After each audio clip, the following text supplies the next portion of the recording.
Baik anak-anak semuanya, sekarang kita ingin masuk ke subbab yang pertama, yaitu cara membuat magnet dengan cara menggosok. Yang pertama menggosok, bahan yang kita perlukan apa saja. Yang pertama kita harus punya magnet tetap dulu ya.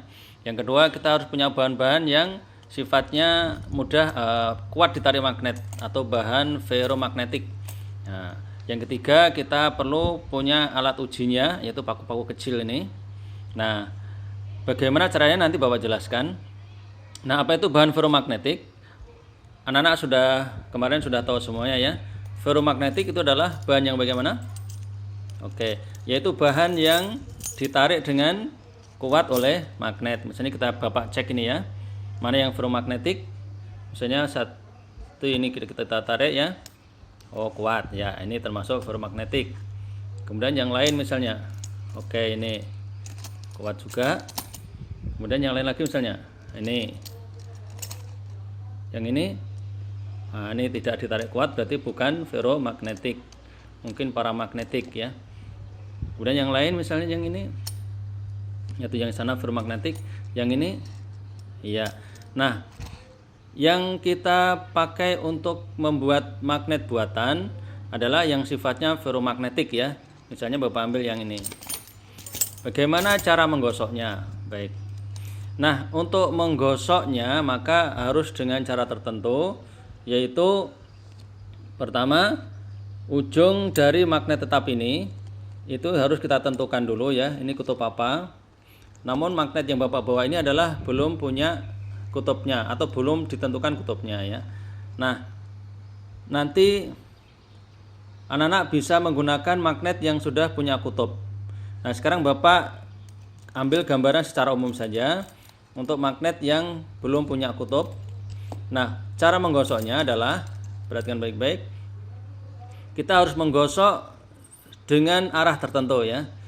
Jadi nggak boleh menggosoknya berganti arah seperti ini misalnya, gosok begini. Nah, ini nggak boleh. Nah, arahnya menggosoknya harus tertentu. Misalnya kita lihat ini, nah ini ya, digosok.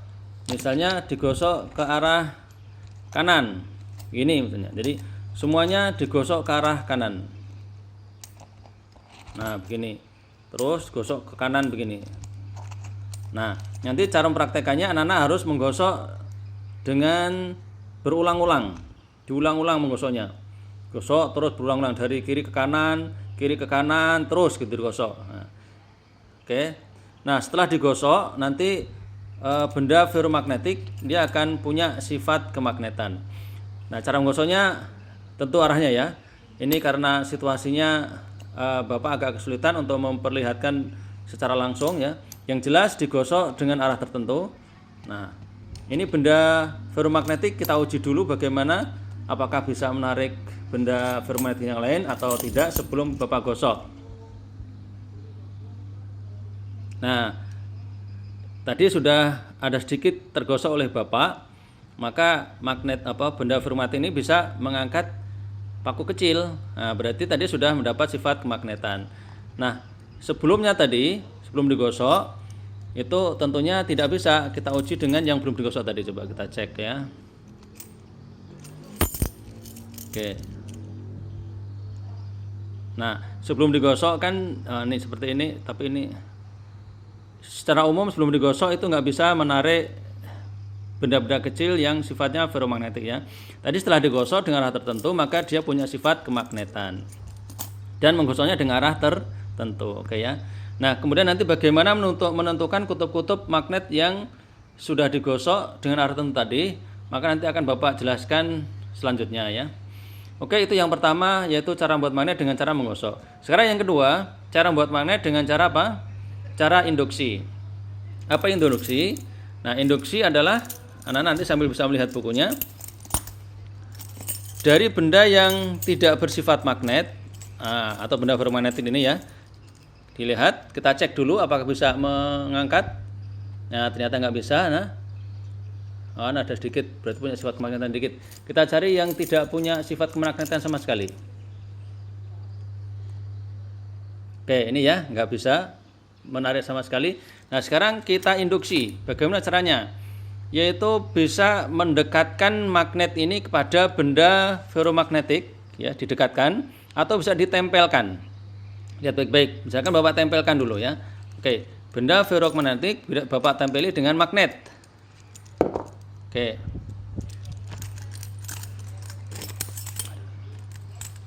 Lihat nih. Oke, Bapak tempeli dengan magnet, maka apa yang terjadi? Tadi kan tidak bisa menarik magnet. Nah, sekarang lihat baik-baik setelah ditempeli dengan magnet. Oke, Bapak cari yang lain saja. Ini, misalnya ini ya. Oke, lihat nih, ada besi, Bapak tempeli magnet, kemudian Bapak dekatkan dengan benda yang lain. Nah, ternyata benda bisa tertarik. Nah, besi ini itu berarti mengalami induksi. Nah, ini caranya. Atau juga misalnya tidak ditempelkan, tapi besinya cuma didekatkan juga bisa ya. Oke, Bapak dekatkan saja besinya ini, lihat, didekatkan saja. Nah, apakah bisa menarik? Nah, ternyata bisa menarik. Nah, ini berarti punya sifat kemagnetan, namanya magnet induksi. Oke, jadi cara induksi itu bagaimana? Yaitu dengan menempelkan atau mendekatkan magnet tetap kepada benda ferromagnetik. Dan yang ketiga adalah dengan mengalirkan arus listrik pada kawat pengantar. Nah, seperti gambar ini ya. Ini ada kawat pengantar. Mana Anda lihat? Nah, ini kabel. Nah, Bapak lilit-lilitkan di besi ini. Maka ketika ujung kawat satu dengan yang lainnya ini dihubungkan kepada listrik yang ada kutub positif dan negatif, maka nanti arus listrik akan mengalir di kawat ini. Ketika arus listrik mengalir, maka benda ini, besi ini juga kawat-kawat pengantar ini nanti akan bisa menarik benda ferromagnetik yang lain seperti paku atau yang lainnya yang terbuat dari bahan ferromagnetik. Maka ini namanya sifat kemagnetan yang disebabkan oleh aliran arus listrik pada kawat pengantar. Baik, jadi cara membuat magnet ada berapa tidak anak? Ada 3. Yang pertama adalah dengan cara menggosok, yang kedua dengan cara induksi, dan yang ketiga dengan cara mengalirkan arus listrik pada kawat penghantar. Baik, ini untuk cara membuat magnet.